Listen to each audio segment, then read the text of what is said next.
Alright, hey guys, my name is Sage. I am a mixed media artist, painter, poet, and vendor. I have some of my pieces right here. I have some originals back there. I decided to start selling prints at shows to make them more accessible to the community. Originals can be big bucks, but we got prints from anywhere from $10 to $20. Stickers are free with a follow, so give me a follow. And how long have you been an artist for?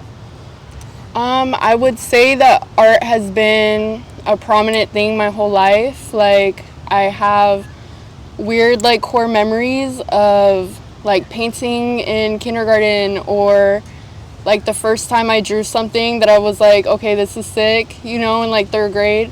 So I feel like it is part of my purpose for sure. But I've only been doing mixed media for a little over a year. And that's been dope though, because painting, which I love, but it could be stressful, I'm a perfectionist with that. And mixed media, I kind of get to like take something from here, take something from there, and like create a whole new story. And how long have you been vending for? I think just about a year now.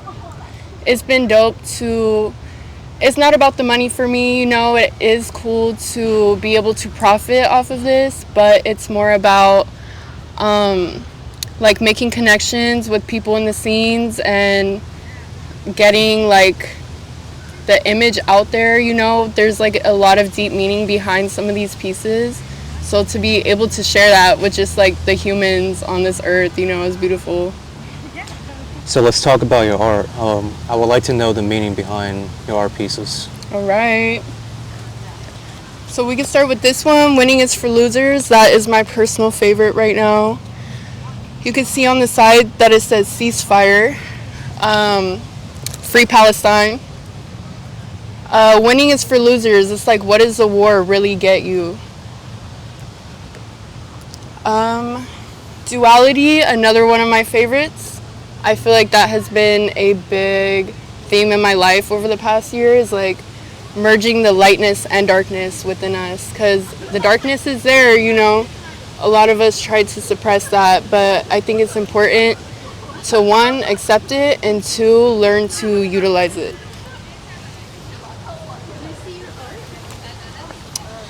Playing God right here, that one is very controversial. I like it because, it gets people talking. But, so playing God, like God is supposed to be a source of infinite love. But when we're playing God and trying to run the show and trying to control everything, that is not what we're doing. That's not the energy that we're tapped into. So what energy are we tapped into? We have this guy, kind of like a devilish guy. He's like rewiring Hitler's brain from my perception. And I covered the swastika with a pentacle to kind of tie that together. Big piece on self-will and ego. I thought Hitler was a good representation of that. So what happens when you play God? I fuck shit up. It's like, I know what I want, but it usually ends in a lot of anxiety and fear, so just kind of learning to sit back and just watch life unfold and trust in everything, It goes a lot smoother for me. What have people been talking about? What have people been talking to you about when it comes to this art piece? Like, how controversial has it been for you? People kind of look at me funny, and I feel like they want to cancel me.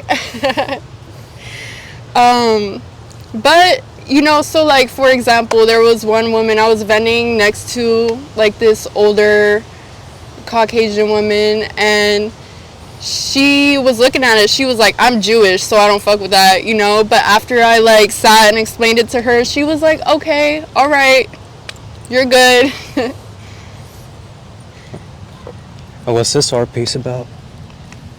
That one, I like that one. So DMT is a chemical that is released when we die, right? And I feel like both pictures just gave me like DMT vibes, So it's kind of like love and death and like life, death, life, rebirth, you know.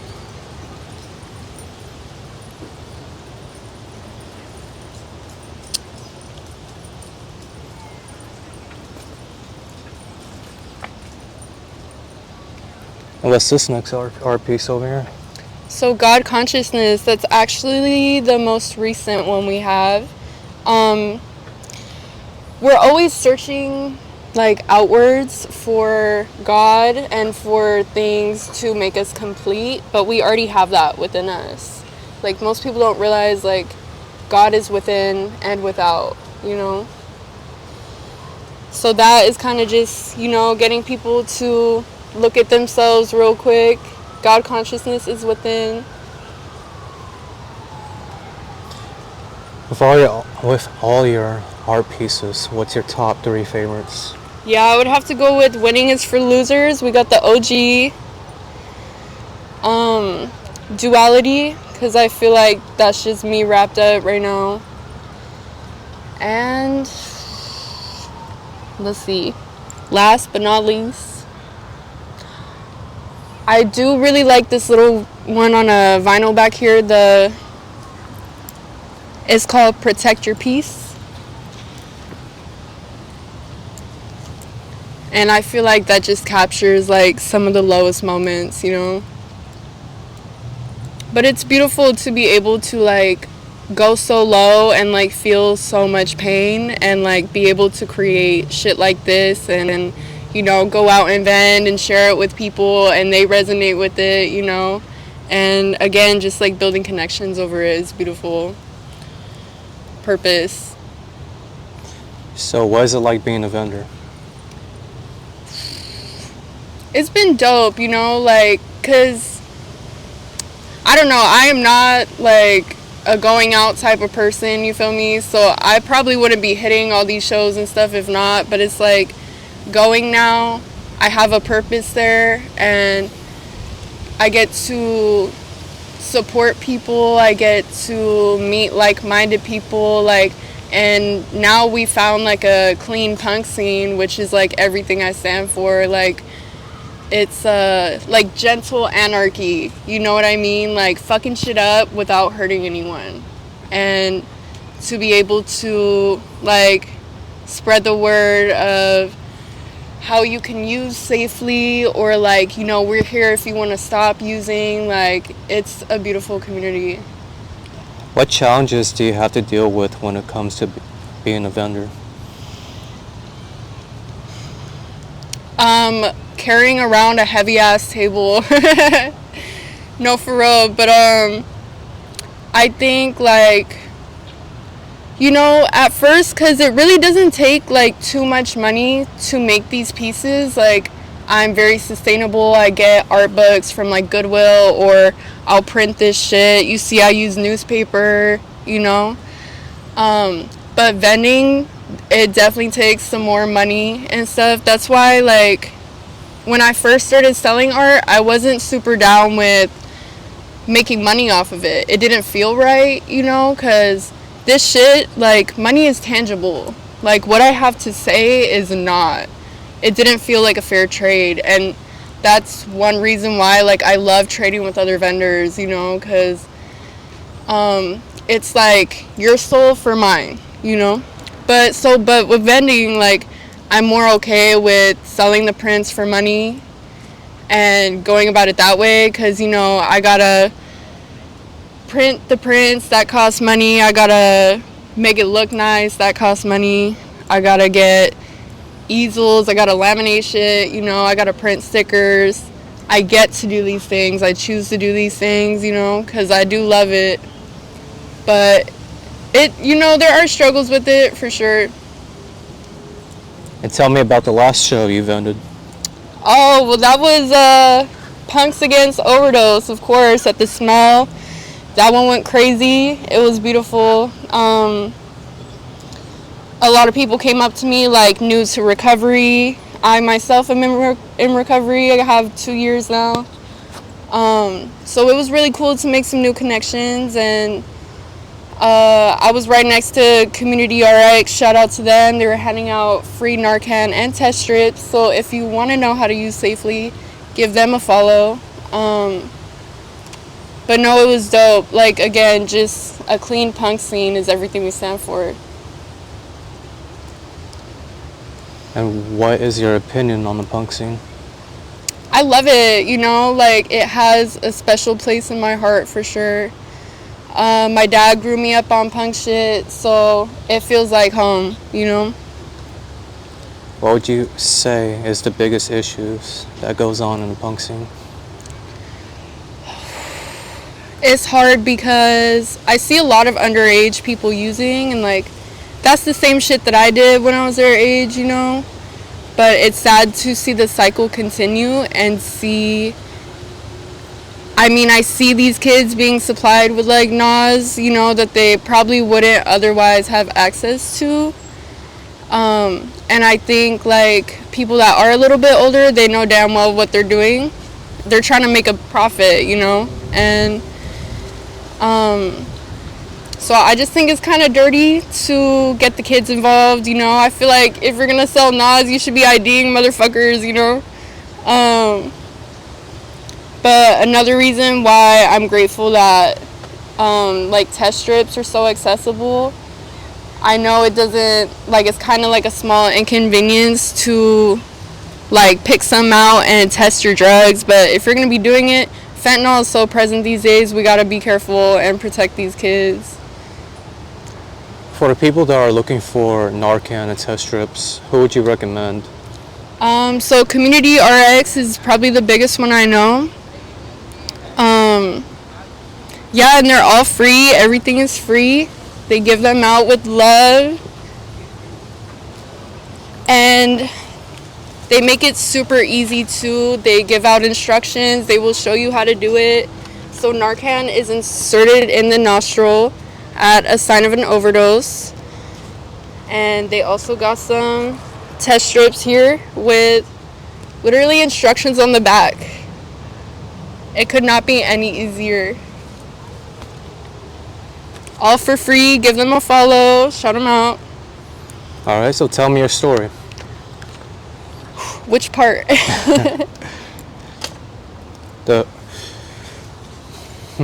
Well, Like recovery? what hardships have you had to deal with? Oh, so many. So many. Well, I want to start by saying, like, today I'm grateful for everything. Like, even the hard parts, you know, because it all got me to be here today. And if I was not sober today, I would not be able to do any of this shit. You know, I stopped making art when I was in my addiction. I stopped doing really anything, you know, that was productive. But, so growing up, it was just a lot of generational trauma. Like, I don't want to blame anything on anyone, but it was a cycle, you know, and I was, physically abused in childhood, along with like verbal, and there was just a lot of anger and hate and violence in my childhood and like my family, which I get it, man. Like, I've been trapped in that before too, so I get it. That's where they were at. But so when I was 12, I found weed, right? And that took away all my problems. Like, I wasn't sad anymore. I wasn't trying to kill myself anymore. I was just high and laughing. You know what I mean? And like, it quickly took off from there. And I wanted to find what else was out there, you know? So I got into a lot of other things throughout like the course of the years. I've had phases of everything, you know? And I did end up getting sent to rehab when I was 17 because I got jumped by the cops. But I fucked them up back a little bit, so it's okay. So yeah, I was like doing big shit. And I've been arrested so many times due to related things, you know. I think one thing though, like, I just love doing shit that I know I shouldn't be doing. Today I have the moral of like, okay, I can do controversial shit as long as it's not hurting anyone, right? But back then I didn't care who I hurt, you know, because I was so like within myself and selfish. So I went to rehab and I did get sober for a little bit, but I just left rehab like an open wound, you know, like I didn't have the time to be in there to really heal shit. Like I just realized that I was fucked up and there was more to it. I didn't just like to be high, like I was broken, you know. And so I left rehab, and straight out of rehab, like I got pregnant. So thank fucking God for that, honestly. I thank God every day for my son, because I don't think I would be alive if I didn't get pregnant when I did. Like fresh out of rehab, like kind of toxic relationship, super codependent, super fucked up, like open wound again, you know. And after I had him, I was like pretty cool for a while. Like I didn't really use. I was pretty focused on like, well, the sleep deprivation and everything. But you know, I think he was like a year old when I started drinking again. And you know, in my head I'm like, okay, I know I'm an addict, so I'm gonna use differently this time. Like I'm gonna moderate. And that only worked for so long until like, you know, the second time that I drank, I was doing drugs again. And again, I tried to moderate, and it worked. It worked. It might work for a little bit, you know, but for us addicts, like one way or another, we're always gonna find our way back there, you know. And yeah, so it ended up with like me crashing my car. Like luckily my son was not in there, but I was driving drunk all the time. I got fired for drinking on the job. So I'm like 22, putting rent on my credit card, you know. I don't know, shit was just going bad fast, and I was very reckless. Like I would mix a lot, so I don't know how my body is still functioning. Like we always say, like we should not be here, so like thank fucking God that we still are, you know. It's actually insane to think about the things that I have done and that I'm still alive and like where I am now again. Like I'm super grateful. But yeah, I knew I had an experience. I knew I needed to get sober. And I was only going to do it for a little bit, like 2 months, get a job, get right back to it. But I was like, why the fuck would I keep doing this to myself, you know? And like getting sober, well, one, I was coming down off shrooms and other things, but I had like a direct pipeline conversation with God, like a God of my understanding. And I just knew what I needed to do. It was like get sober and everything else will fall into place. And like within that time, like within 2 weeks I had a job again. I was back on track, and like shit just kept getting good for me the more that I removed myself from like everything that was harming me, you know. And so now today we got 2 years, and 2 years and shit is good, man. Like I cannot picture life any other way, and I would not trade it for any of my drugs of choices, you know. Like I can say no to that shit today. And I just want people to know, like, it could get good for you too, you know. It takes a minute, it takes some patience. Like I fucking sat there and cried because I wanted to use so bad.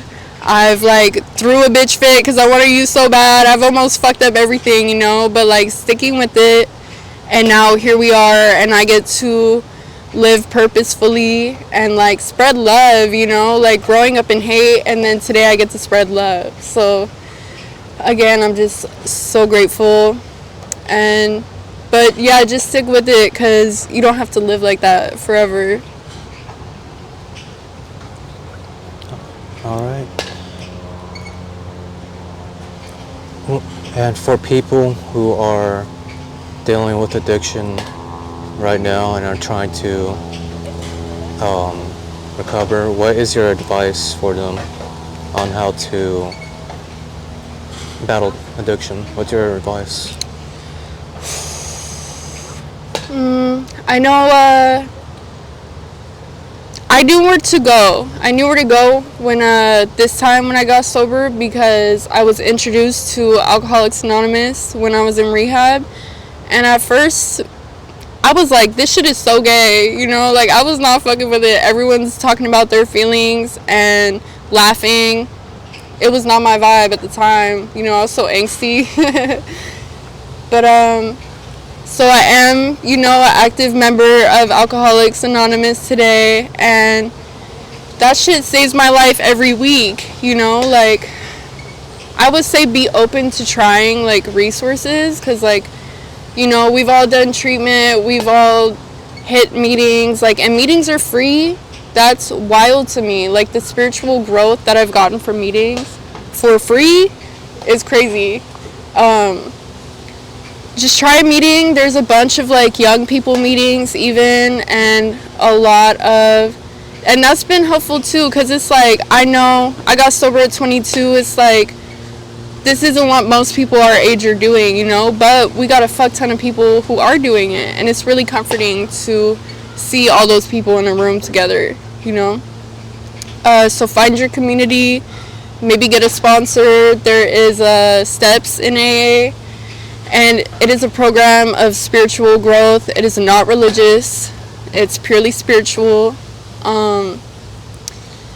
And that for me has been one of the biggest, like, tools to healing.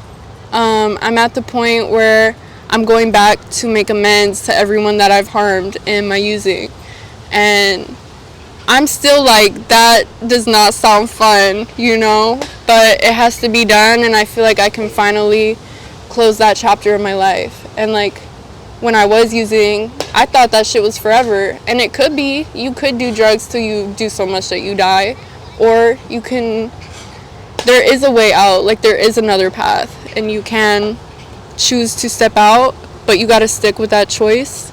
Remember why you started, and just give life a chance, basically, is what we say. Do you have any final thoughts you want to say? I just want to thank everyone who has, like, come out and supported me so far, as as vending or, like, going to my art shows. It's all love. And yeah, I'm just grateful to be here to make this, to share it with you guys, and let's, you know, keep it safe and keep the scene clean. Again, you guys know where to get your free Narcan and test strips, so go stock up and just be kind to people. You know, if you see anyone struggling or, like, not looking so good, go help them out, you know. I feel like today in society we've become so separated, and we got to bring back that unity, you know. So all love. Awesome. Thank you for your time. Thank you.